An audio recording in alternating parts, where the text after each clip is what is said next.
Comparto la pantalla. Hoy vamos a ver un tema que ya lo hemos mencionado en varias oportunidades. Y es el tema de memoria caché.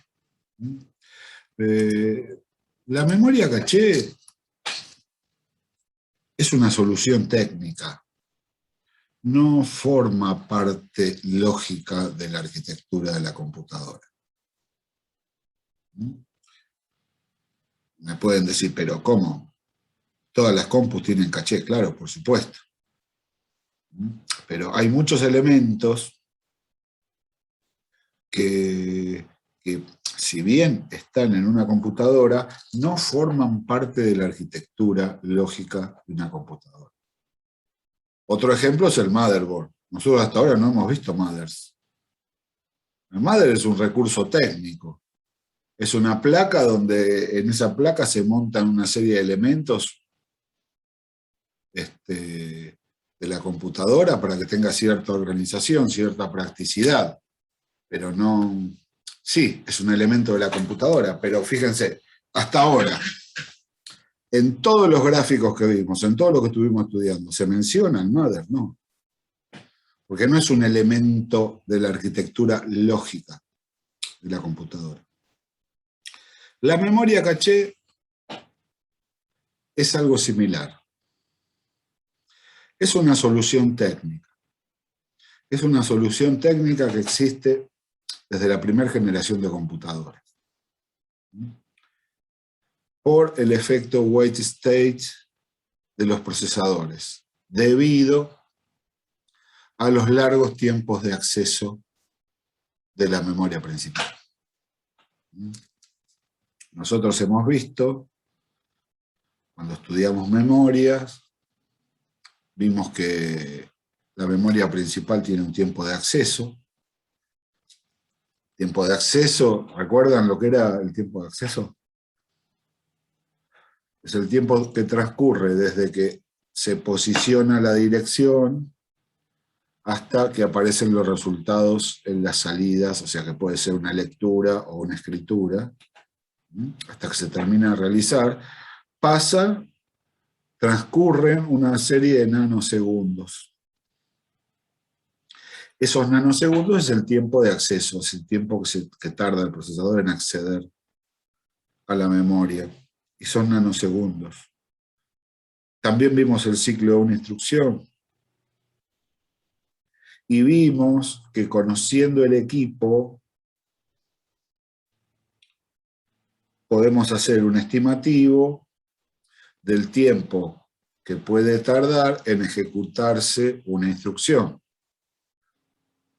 Me parece que con el procesador que habíamos puesto de ejemplo, si no me equivoco, toda esa instrucción, esa asignación, ¿no?, que tiene un cálculo aritmético, tardaba algo así como 4 nanosegundos en ejecutarse, porque cada pulso de ese procesador consumía tardaba medio nano cada pulso, o sea, teníamos por cada nanosegundo teníamos 2 pulsos.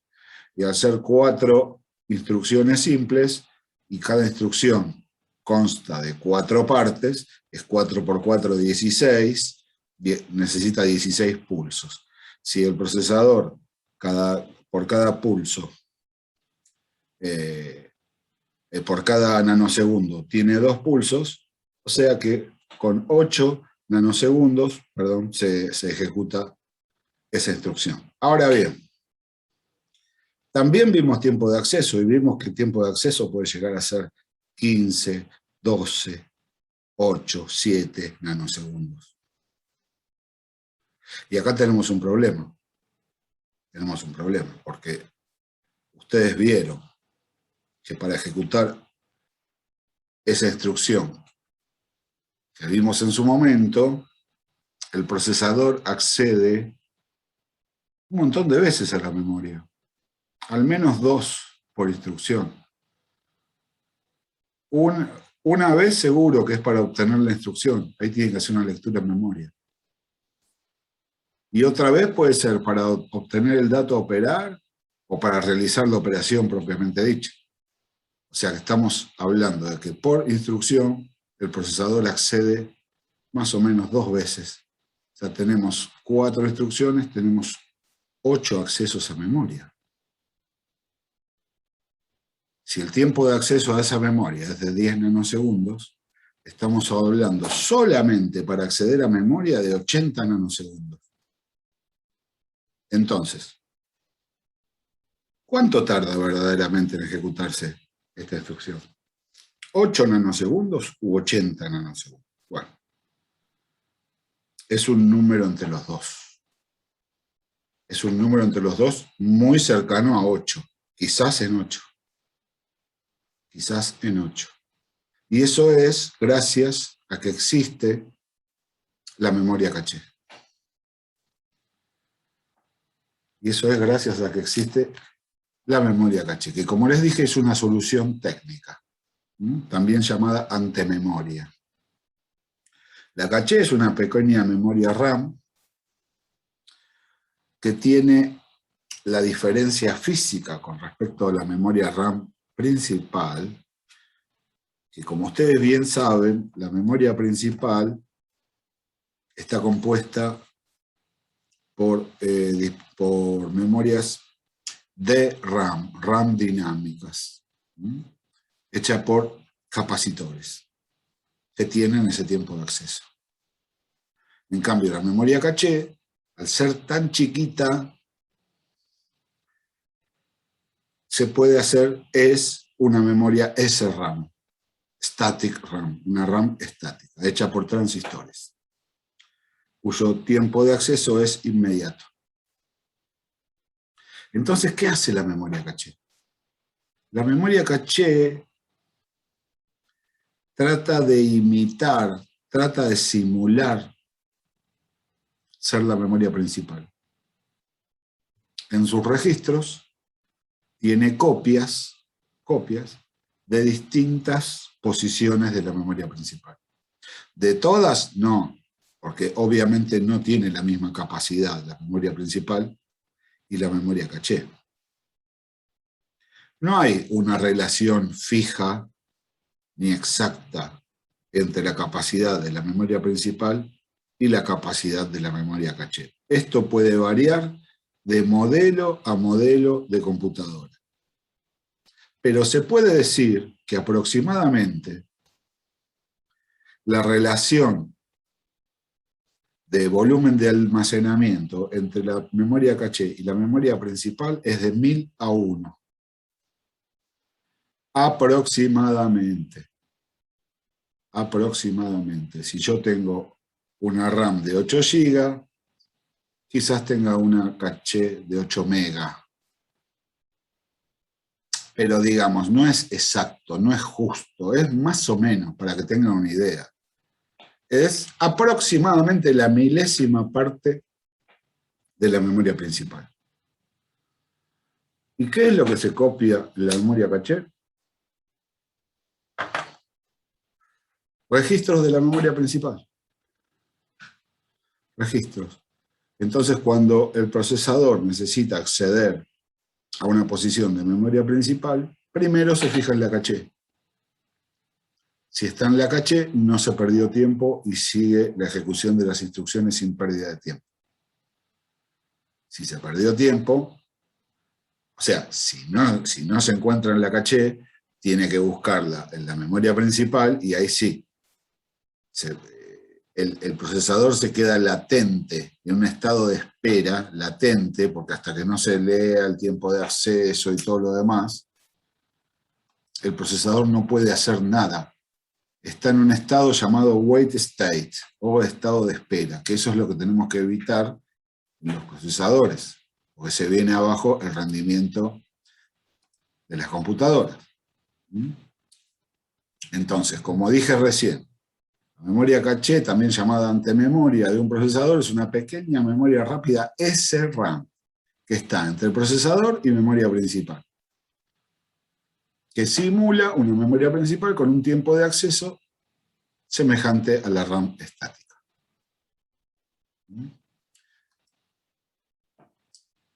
El tiempo de acceso no debe superar el de un pulso de reloj, claro, porque si no, si supera el pulso de reloj, se pierde el bloque del ciclo de la instrucción. El procesador se queda esperando, se queda en wait state. La idea de tener la memoria caché es llegar a un estado ideal que se llama zero wait state, o sea, sin tiempo de espera. ¿Se logra el zero wait state? Y puro no, pero les puedo decir que aproximadamente, según el modelo de computadora, estamos entre un 94 y 96% de efectividad, de que sí se logra. Entonces, como dije recién, la memoria caché tiene una capacidad muy pequeña respecto a la principal. Más o menos la proporción es de 1000:1. No lo tomen como una ley, sino como algo aproximado. Eso depende de cada modelo de computadora. Como dije recién, es una solución de compromiso entre costo y velocidad. Contiene instrucciones y datos de memoria principal a los que el procesador accedió últimamente. Y también a los que probablemente accederá. Bueno, como dice ahí, caché significa oculto, escondido. Porque para el procesador, la memoria caché no existe. El procesador no sabe que existe la caché. El procesador accede a memoria principal. Que haya un dispositivo que intercepte esa señal y lo lleve para la caché y lo trate de solucionar, eso es otro tema. Y ahora vamos a ver cómo funciona. Por eso ya les digo, no es parte de la arquitectura lógica de una computadora, es una solución técnica. Es una solución técnica. Bien, existe un chip que es el chip controlador de caché. O sea, aparejado con la memoria hay un chip que tiene un controlador. Ese controlador tiene una pequeña ROM con un pequeño firmware, un pequeño programita que es el que administra el uso de la memoria caché, porque ustedes imaginen, el procesador desea acceder a una posición de memoria principal, ya sea para lectura o para escritura. Lo bueno sería que esa posición esté copiada en la caché. Si está copiada en la caché, no va a haber wait state, no hay tiempo de espera, porque accede directamente, es una memoria estática, lee o escribe inmediatamente dentro de los tiempos del pulso del reloj de esa parte del ciclo de la instrucción y el procesador sigue operando. De no ser así, se queda esperando el tiempo de acceso a memoria principal. Se queda en wait state. Ahora, ¿cómo hace el controlador de caché? El controlador de caché, entre otras cosas, decide cuáles son los registros que se van a copiar desde la memoria principal a la memoria caché. ¿Cómo hace el controlador para acertar en un 94 o 96% cuáles son los registros que se deben copiar? Porque imagínense, estamos hablando de que de cada 1000 registros se copia uno nada más. No es mucho lo que podemos tener en la caché. Hay que hilar muy fino, hay que seleccionar muy bien qué es lo que se va a copiar si no queremos entrar en white state. Entonces, en realidad,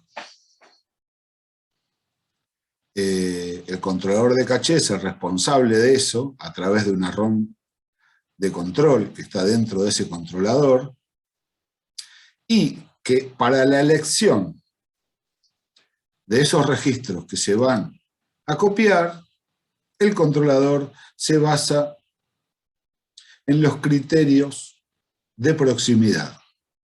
los principios de proximidad.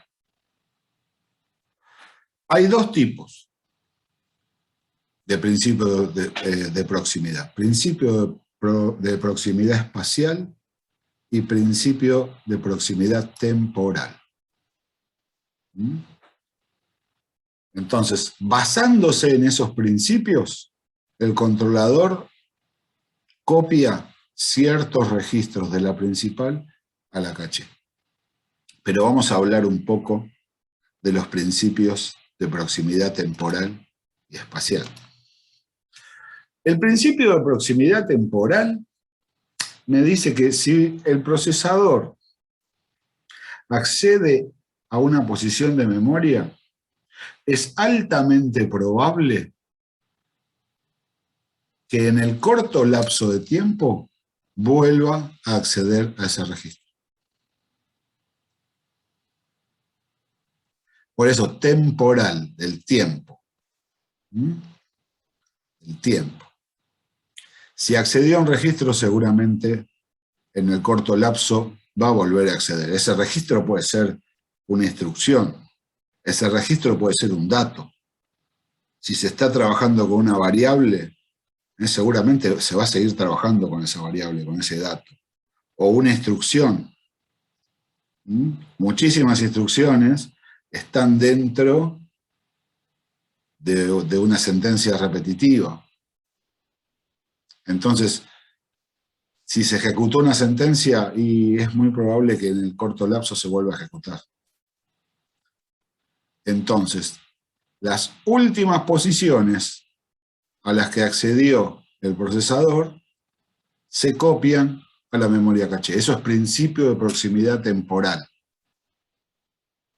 El principio de proximidad temporal se usa en un montón de aspectos. No solamente lo usa el controlador de caché, lo usan muchas aplicaciones. Cuando yo abro cualquier programa de Office y quiero abrir un archivo, me aparecen en una pantalla los últimos archivos a los que accedí. Eso es principio de proximidad temporal, porque me está diciendo que es altamente probable que si yo estuve trabajando con un archivo, en el corto lapso vuelva a trabajar con ese archivo. Entonces ahí me lo muestra, me lo deja ahí disponible para no tener que andar abriendo carpetas y todo lo demás. ¿Se entiende el ejemplo? Sí.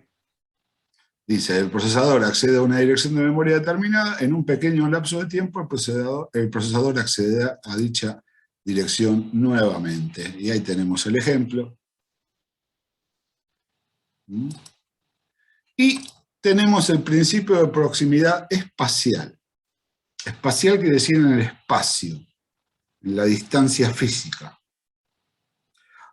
Me dice que si el procesador accedió a una dirección de memoria, es altamente probable que el procesador también deba acceder a las posiciones de memoria cercanas a la que accedió recién.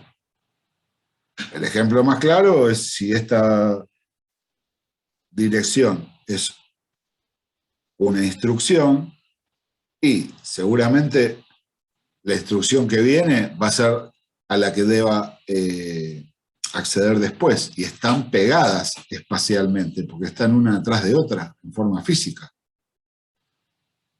Todas las que son cercanas físicamente también se copian, porque es altamente probable que el procesador también deba acceder. Este principio dice que si el procesador accede a una dirección de memoria determinada, en un pequeño lapso de tiempo el procesador accederá a las direcciones más cercanas a esta. Y ejemplos de principio de proximidad espacial también hay un montón.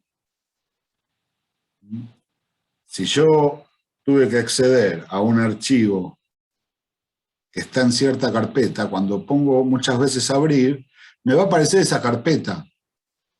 Entonces ahí me va a mostrar no solamente ese archivo, sino todos los archivos que comparten la misma carpeta, o sea que están cerca espacialmente. ¿Está? Ahí tenemos el ejemplo. Entonces, basándose en esos dos principios, el controlador de caché hace una copia de la milésima parte de la memoria principal y la guarda en la caché. Ahora, esa copia están tan bien pensados, están tan bien seleccionados esos registros que son efectivos en más del 90%, entre un 94 y un 96%. Cada vez que el procesador necesita acceder a memoria principal, lo que hace el controlador de caché es interceptar la dirección que va por el bus de direcciones, activa la caché para verificar si esa dirección se encuentra o no. Si se encuentra, se produce un hit o acierto. Y sigue la corrida del programa sin ningún problema. En cambio, si no se encuentra, se produce un miss o fallo.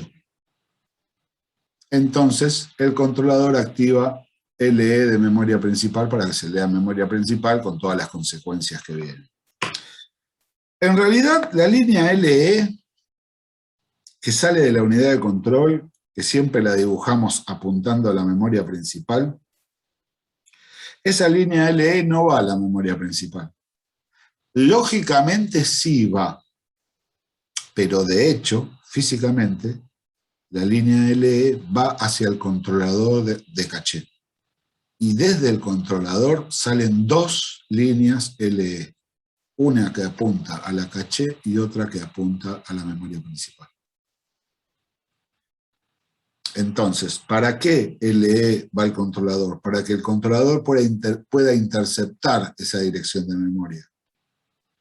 Una vez que la intercepta, activa LE de memoria caché, deja desactivado la LE de memoria principal para que se realice ese acceso a memoria caché. Si se produce un hit, todo bien, no pasó nada. Si se produce un miss, desactiva la LE de caché y recién ahí activa LE de memoria principal para que se haga el, digamos, el acceso a través de memoria principal con la consecuencia prevista de wait state.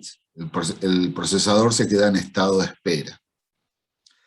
Cada vez que el procesador se queda en estado de espera, el controlador realiza un burst transfer, una transferencia en ráfaga. ¿Qué es eso? Es una actualización masiva a la memoria caché.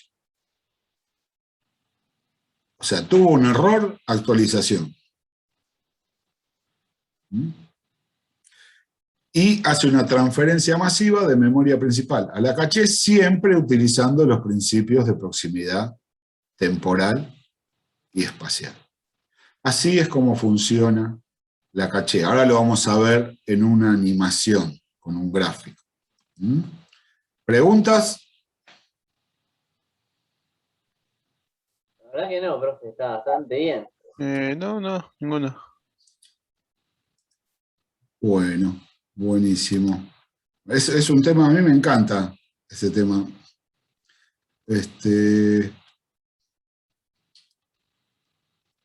Vamos a ver un poco el funcionamiento en forma gráfica, quizás lo podamos entender un poco mejor. ¿Ven? Acá aparecen nuevos actores. Me parece que les he estado mintiendo todo este tiempo, ¿no? En realidad no es que les mentí. Siempre hemos visto el diagrama lógico de la computadora. Lo que vemos acá es una... Sí, decime, Maxi. No, Rodrigo. No, Rodrigo, perdón. Por eso debe hacer bastante cuando se hacían las fragmentaciones de disco, al guardar toda la información similar, más cercana, ayuda a esto de la memoria caché también, ¿no? Claro, en realidad en una computadora hay varios cachés. Eso cuando terminemos este tema y veamos jerarquía de memorias, vamos a ver que dentro de una computadora tenemos varios cachés. Que existe también el caché de disco. Existe Okay. el caché de disco, de eso vamos a hablar en el tema que viene. Ahora, si me pongo a hablarlo ahora, quizás los voy a confundir.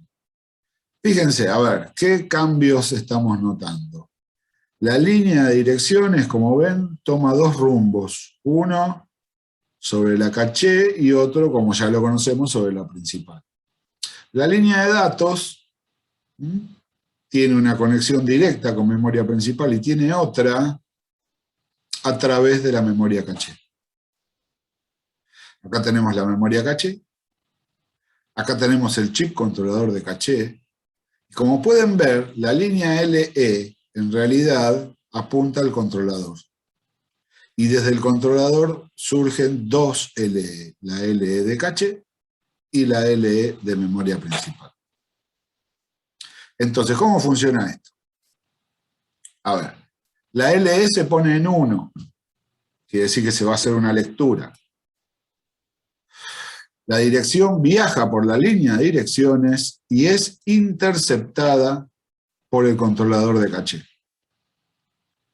Cuando el controlador la intercepta, habilita la LE de caché y deshabilita la LE de memoria principal. ¿Para qué? Para que esta dirección apunte a la memoria caché para ver si la encuentra. Si la encuentra, es un hit. Se encontró. El tiempo de acceso fue nada. Tiempo de acceso a una memoria estática es rapidísimo, muchísimo menos que un pulso del oscilador. Entonces, no se pierde tiempo, se realiza la lectura y todos felices, todos contentos, no se perdió nada de tiempo. ¿Está? Ahora, ahí funcionó la memoria caché. De 100 veces, 95 veces pasa esto. De 100 veces, 95 veces pasa esto. Por eso yo les decía, ¿cuánto se tarda? ¿8 nanos u 80 nanos? Y 8 quizás no, pero puede llegar a tardar 12 nanos, ¿se entiende? ¿No? Quizás un poquito menos. Quizás sí tarda 8. ¿Qué pasa ahora? El procesador quiere hacer una lectura, pone LE en 1, nuevamente el valor va por la línea de direcciones, el controlador lo intercepta, habilita LE de caché, deshabilita LE de memoria principal, y la dirección es buscada en la memoria caché, pero no se encuentra. Se produce un miss, una pérdida. El procesador entra en white state. Entonces, ¿qué hace el controlador? Deshabilita LE de caché, habilita LE de memoria principal, se realiza la lectura como todos ya conocemos, se realiza la lectura, pero, no solamente el valor de lo que está leyendo va a ir al procesador, sino que simultáneamente se hace una transferencia en ráfaga de memoria principal a memoria caché. Se hace un burst transfer, una actualización masiva de la memoria caché, como para que suceda lo menos posible. Así es como funciona la memoria caché. ¿Consultas? No, profe, clarísimo con el dibujo, la verdad. Bueno, me alegro porque, digamos, uno trata de hacer ese tipo de animaciones porque quizás se puede entender mejor.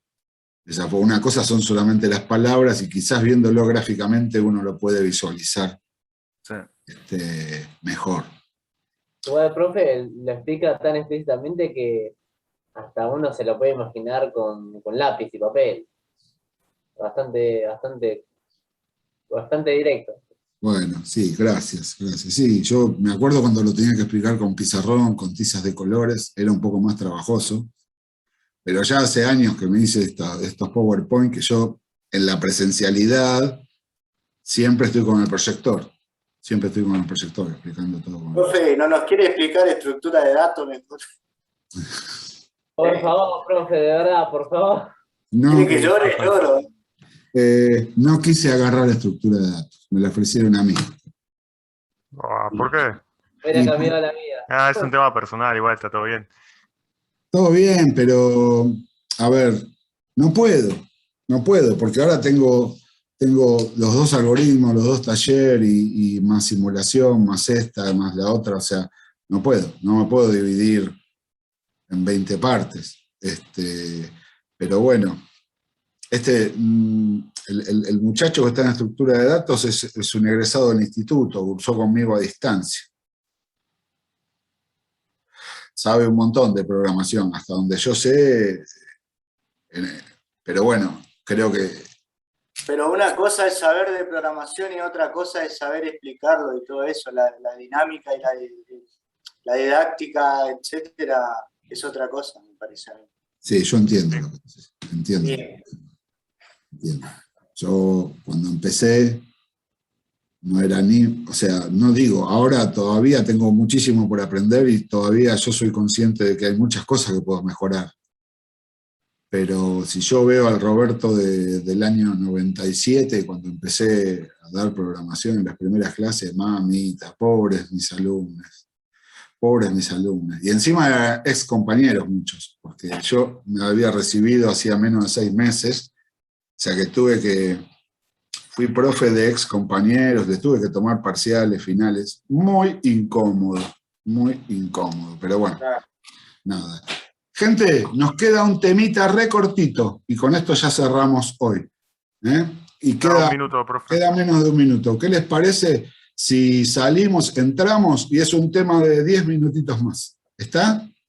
Ok. Dale, profe. Vamos, ahí vamos. Muy bien, vamos a compartir la pantalla. Vamos, este es un tema muy cortito.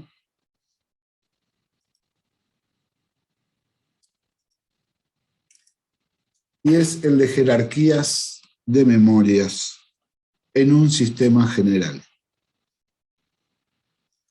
Las jerarquías de memoria es una forma de organización de todos aquellos dispositivos capaces de contener datos, instrucciones, comandos, resultados y demás, dentro del sistema general de la computadora. Y me atrevo a decir más, no solamente dentro del sistema general, sino que sale del sistema, incluyendo algunos elementos que no son parte en sí de la computadora. Por ejemplo, una unidad de disco, por ejemplo, una memoria flash, por ejemplo, un DVD, ¿se entiende? O sea, excede el sistema general. O sea, en un momento dado en una computadora, se analizan todos aquellos dispositivos que están relacionados con el proceso de datos y se organiza la jerarquía de memoria. Todo aquel dispositivo que tenga al menos un registro. ¿Para qué?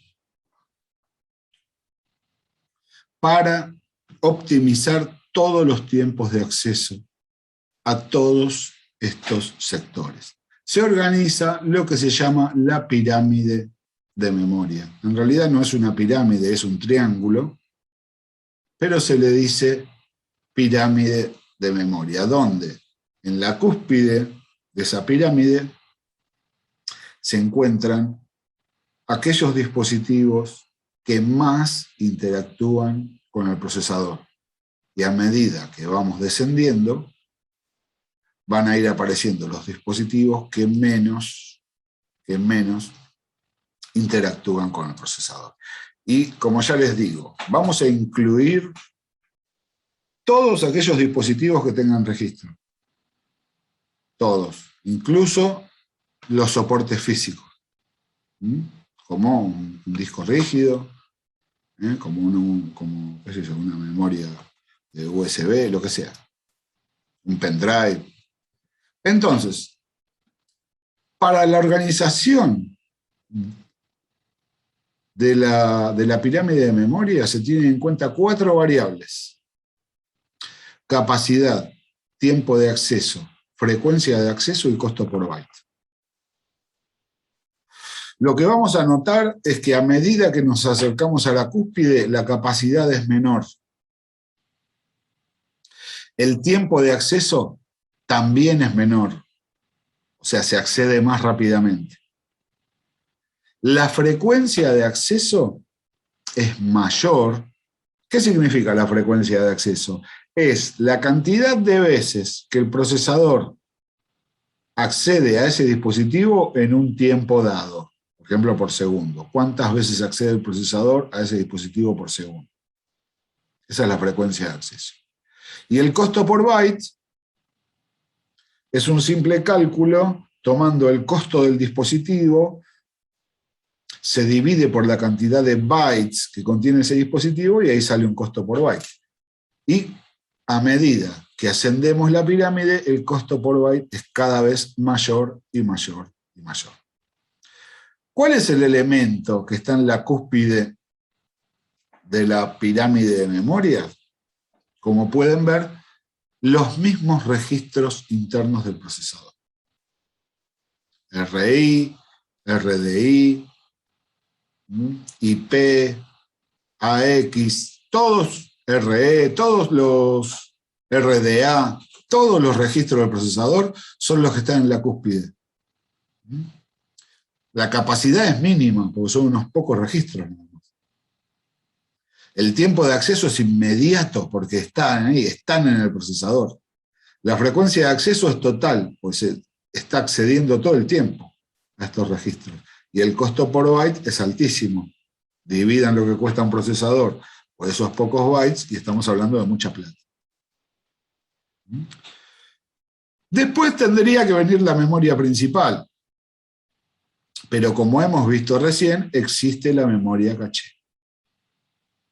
En el medio, entre los registros internos del procesador y la memoria principal, tenemos un colchoncito que es la memoria caché, los distintos niveles de caché. Donde la capacidad también es muy pequeña, no nos olvidemos, como vimos recién, aproximadamente de 1000 a 1, comparándola con la memoria principal.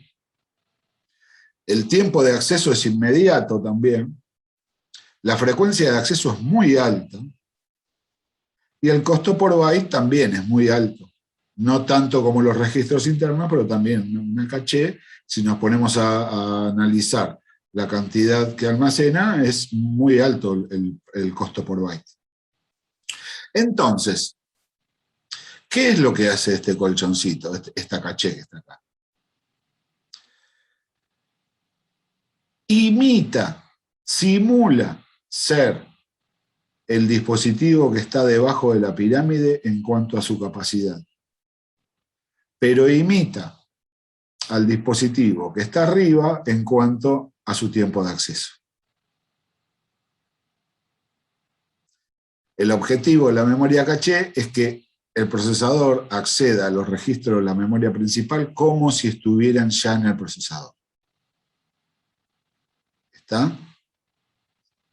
Después viene la memoria principal, después por debajo, esto no es fijo, esto cambia de computadora a computadora.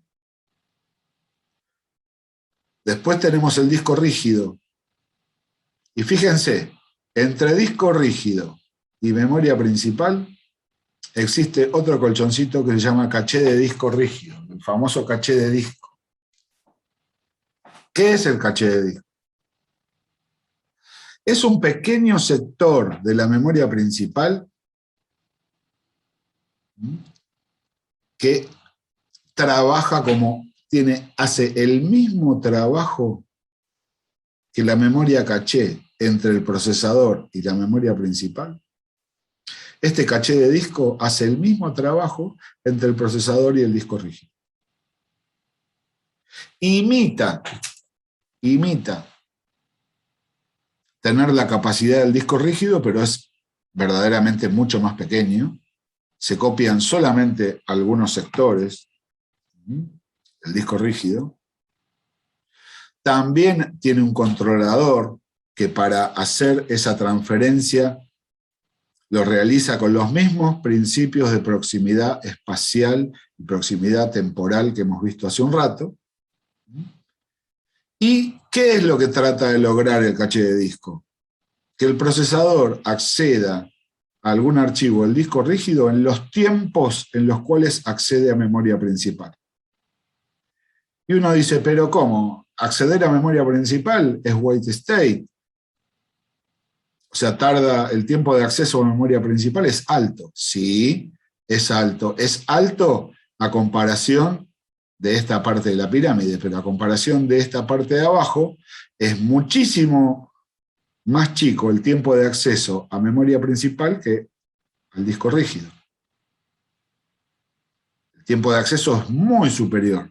Entonces existe ese caché de disco, que trabaja igual que la memoria caché, pero es simplemente un sector de la memoria principal. Cuando el procesador debe acceder a alguna dirección del disco, primero el controlador hace que lo busque en el caché de disco. Si lo encontró, solamente se tardó el tiempo de acceso a memoria RAM. De lo contrario, tiene que acceder al disco rígido y demás. Así es como queda organizada la jerarquía de memoria. Y recordemos las 4 variables. Capacidad, a medida que asciende en la pirámide, disminuye la capacidad, disminuye el tiempo de acceso, aumenta la frecuencia de acceso y aumenta el costo por byte almacenado. Como dice ahí esa aclaración, cada computadora tiene su propia jerarquía y siempre se trata de optimizar. ¿Para qué? Para que el usuario simule una memoria con una capacidad de almacenamiento auxiliar virtualmente ilimitada y con un tiempo de acceso tan rápido como el de la memoria caché. No siempre se logra, pero con esto se optimiza un montón. Este fue el tema jerarquía de memorias. Cortito, como les dije recién. ¿Preguntas? Profe, yo tengo una pequeña, por ahí porque no estuve mucho en la clase, tuve que hacer un trabajo y me ausenté, ¿no? O sea, esto es la memoria virtual, digamos, así técnicamente hablando, que es cuando el disco le presta memoria al sistema porque está corto, o sea... No, eso es al revés. Eso es al revés. Porque veo que ahora cambiamos mucho los discos, porque claro, justamente los discos sólidos tienen ese acceso mucho más rápido y... Claro, igual el tiempo de acceso a un disco sólido es muy superior al tiempo de acceso a la memoria principal. Muy superior. Cuando un disco rígido, o sea, se ve que cuando la memoria virtual está desbordada por una serie de procesos, se tiene que crear un espacio en el disco rígido como para que se siga almacenando ahí, pero ahí el rendimiento de la computadora se viene totalmente abajo. Por eso. Yo recuerdo hace muchos años tener que hacer un trabajo en CorelDRAW y nada, no tenía una buena máquina. Era hacer un clic e ir a prepararme un café, tomarme el café, volver a la máquina y recién ahí lo estaba procesando, ¿se entiende, no? Pero literal. Sí, sí. Literal. Eso era porque, claro, la memoria principal no daba abasto y se creaba un espacio en el rígido, pero esto que vimos recién es justamente lo contrario. Es que en la memoria principal hay un caché de disco. Entonces, en vez de tener que acceder al disco rígido, ya hay una copia en el caché de disco y se pierde muchísimo menos tiempo. Al igual que la memoria caché entre el procesador y la memoria principal. Con los mismos criterios que aplica el controlador de caché, y el controlador de caché de disco los mismos criterios de proximidad espacial y proximidad temporal.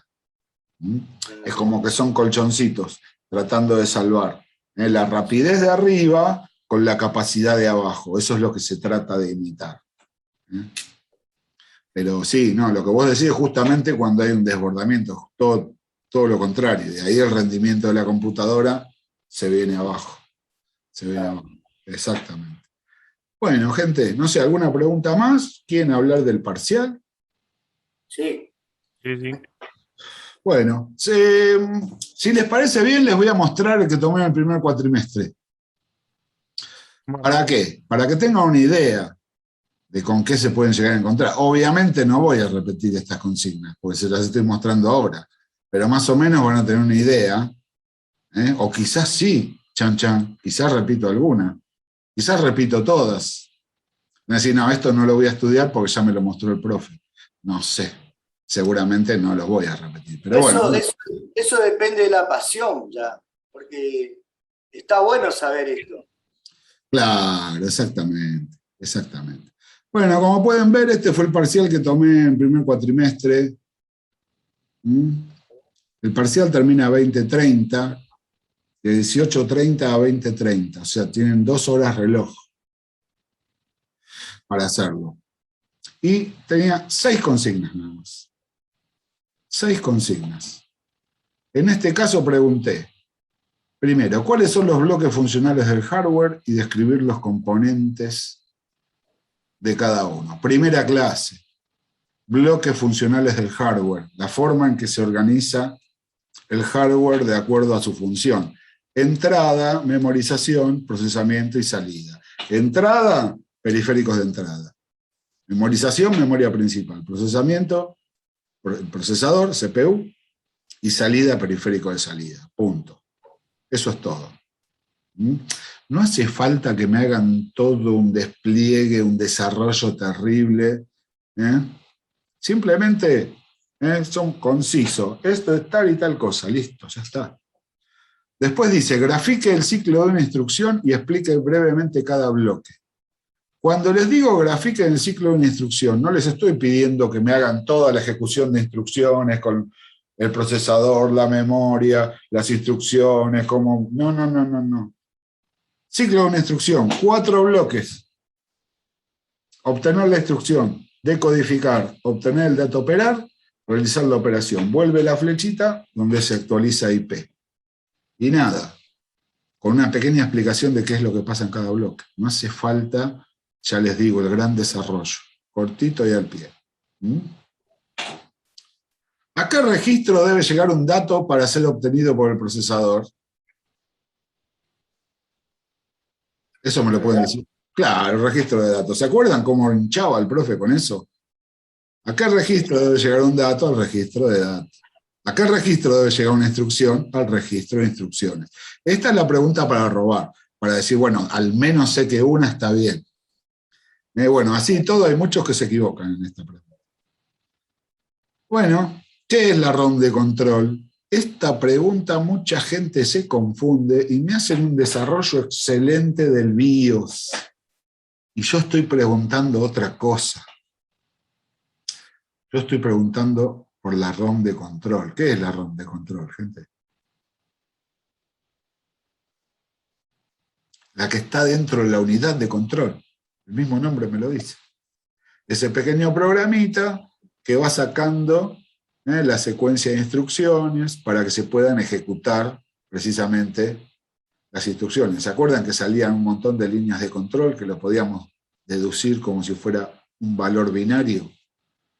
Que habíamos dicho que es un programita, que es un do while y que dentro de ese do while hay un switch. ¿Se acuerdan?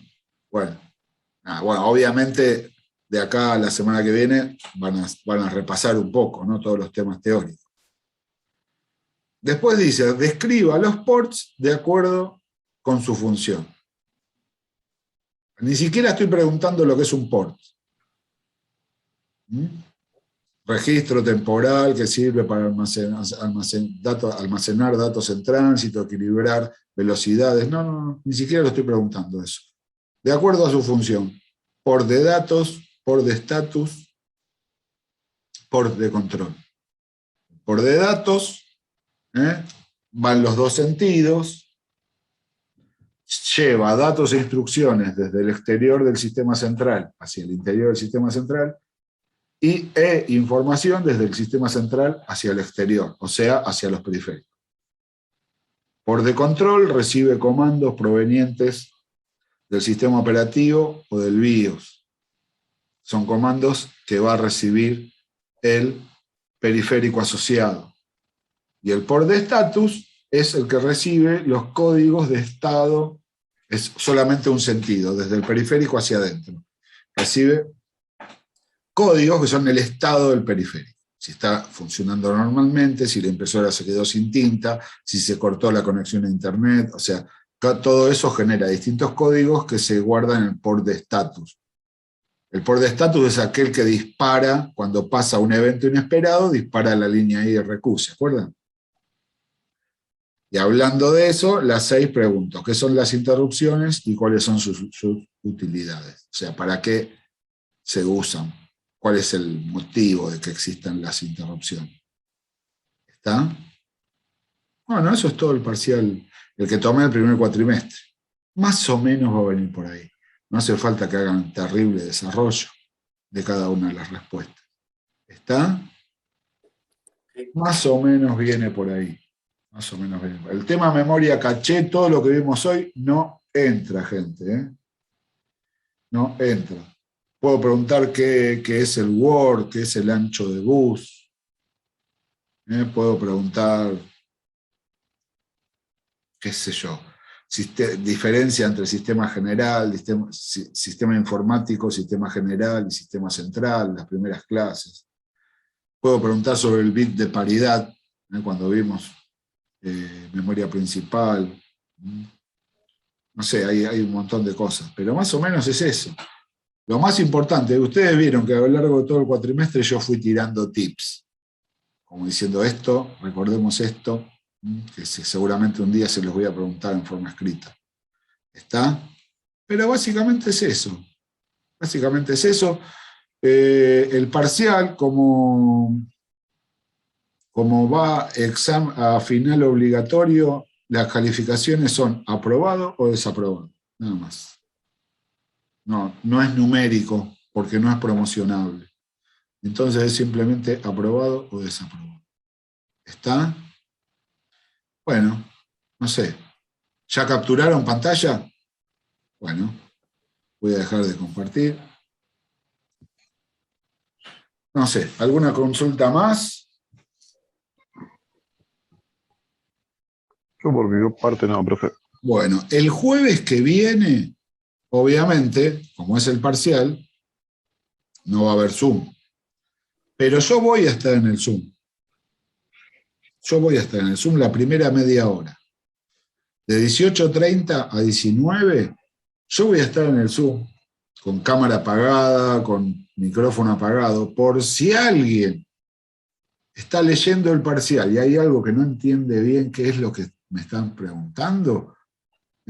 Es como cuando vieron, estamos en el aula, yo reparto los parciales, y alguien me dice, profe, no entendí esta consulta. Ah, no, esto me refiero a tal y tal y tal cosa. Bueno, esto viene a ser lo mismo. Yo voy a estar media hora de guardia, digamos, para contestar alguna cosa que no se haya entendido. Ustedes, 18:30, atentos en la plataforma, en el mosaico de evaluaciones, van a encontrar un objeto que dice evaluación parcial. Es un Word, lo descargan, trabajan en ese Word y ese mismo archivo lo suben. Pero por favor, cambien el nombre del archivo. Agréguenle el apellido de ustedes. Porque si no me van a venir 20 archivos con el mismo nombre. Si lo tengo que guardar todo en una carpeta, cosa que hago, tengo que andar cambiando el nombre uno a uno, se me pueden llegar a confundir. Por más que adentro del Word ustedes hayan escrito que lo tienen que hacer, nombre, apellido completo y DNI, eso es como cuando hacen un parcial. Si no lo completan la cabecera, eso después queda, digamos, es el documento que avala que aprobaron el examen. Si no ponen nombre y apellido es lo mismo que nada. ¿Está, gente? Por favor, no se olviden de cambiar el nombre del archivo Word y además de completar la cabecera con nombre completo y DNI. ¿Está? Profe, Sí, ¿le puedo pedir un favorazo? decime si puedo. Sí. ¿Tiene algún tip para árbol binario de búsqueda? Ay, hace 1000 que no veo eso. ¿Tiene? Pero eso es una búsqueda en un árbol binario. Es un método, es un pequeño algoritmo que hay que aplicarlo siempre. Ni siquiera hay que estudiar para eso. Así, lo que yo recuerdo. La teoría hay como 3 o 4 formas de búsquedas y Claro, por ramas, sí, pero digo, me acuerdo que era un pequeño algoritmo para agregar un elemento, otro para sacarlo, otro, y después sí, las búsquedas, pero la verdad, hace años que no veo eso. Hace años que no veo, porque la verdad que profesionalmente no lo usé. Entonces, la verdad que no, pero no lo recuerdo como un tema muy... yo no tengo la concepción. No te entendí, no te pude escuchar bien. Que no tengo la concepción del papel que hace en el programa. Y ahí es donde no puedo juntar conceptos, no puedo ordenar y no aprendo. El tema es, ¿qué es un árbol binario? Empecemos por ahí. O sea, es una estructura de datos. Nosotros, estructura de datos, ya hemos empezado a ver en algoritmos. Sí. En algoritmos, bueno, quienes cursaron conmigo y quienes cursaron con Estela igual, han visto estructuras de datos que son las estáticas. Vectores, matrices, registros, son todas estructuras de datos estáticas. ¿Por qué son estáticas? Porque le damos una dimensión cuando lo declaramos, cuando comienza el programa, y esa es la dimensión que va a tener siempre, no va a cambiar. En cambio, los árboles también son estructuras de datos, también vamos a guardar elementos, variables, nada más que es dinámica. Son estructuras dinámicas que pueden ir creciendo. Pueden ir creciendo los árboles, las pilas, las colas, son todas estructuras dinámicas. Son todas estructuras dinámicas. Y los árboles se llevan por 3 o 4 algoritmos muy sencillos que una vez que ya lo tienen, ya está. Yo no lo recuerdo como un tema, nada, bueno, acá intervienen los punteros y demás, pero no es un tema, no lo recuerdo como un tema verdaderamente. De repente sí recuerdo que tiene ciertas vueltas son las funciones recursivas. Ahí sí, ese es un tema, la recursividad, hay que ponerse bien, hay gente que... Pero los árboles binarios no... Lamentablemente, mucho más que lo que te acabo de decir, no te lo puedo decir porque no estoy en el tema ahora. No estoy en el tema y ya te digo, no quise dar estructura de datos. No quise. Porque ya es como que iba a terminar viviendo en el instituto. Porque ya tengo un montón de horas. Así que... pero no es un tema tan... Aparte, bueno, en la red hay un montón.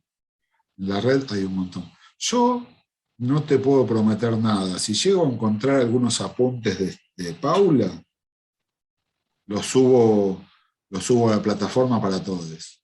Pero gente, no prometo nada. No prometo nada. Si llego a encontrar algo, lo subo. ¿Está? Ok, gracias. Bueno, no, por favor. Por favor. Bueno, gente, ¿algo más?